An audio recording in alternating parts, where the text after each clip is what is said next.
السلام علیکم ملګرو، خدای دې وکړي چې روغ جوړ او د صحت په جامو کې پټ اوسئ. زه نعمت له یو بلې نوې او ښایسته ویډیو سره نن راځئ چې د فیسبوک آی ډي څرنګه جوړول کیږي او کومې به چارې ترسره کړو چې فیسبوک آی ډي په کامیابۍ سره ترسره یا هم جوړه کړو. راځو ملګرو، تاسو باید مخکې له مخکې فیسبوک را ډاونلوډ کړی اوسي. فیسبوک باندې کلیک کوو، نو کریټ نیو فیسبوک اکاونټ باندې کلیک کوو. دلته جوین فیسبوک نیکس باندې کلیک کوو.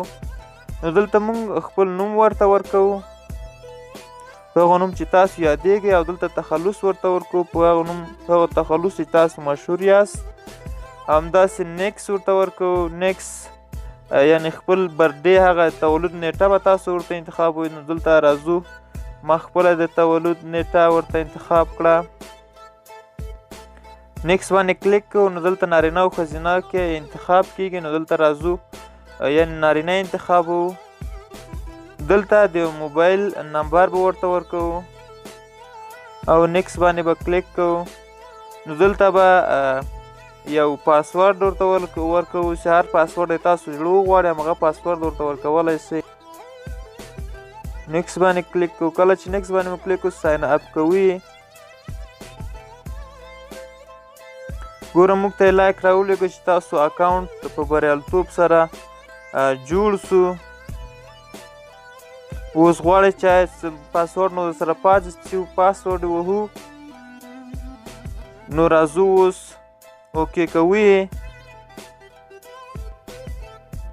اوس دلته موږ ته کوډ رالیږي. نو دلته کوم کوډ چې راغلی او کنفارم باندې به کلیک وکړو. کله چې دا کنفارم شي، نو زموږ آی ډي په بریالیتوب سره جوړیږي. دلته ګوره، وایي تاسو آی ډي، دلته به ورته پروفایل پکچر ورته انتخاب او پکچر ورته انتخاب سو.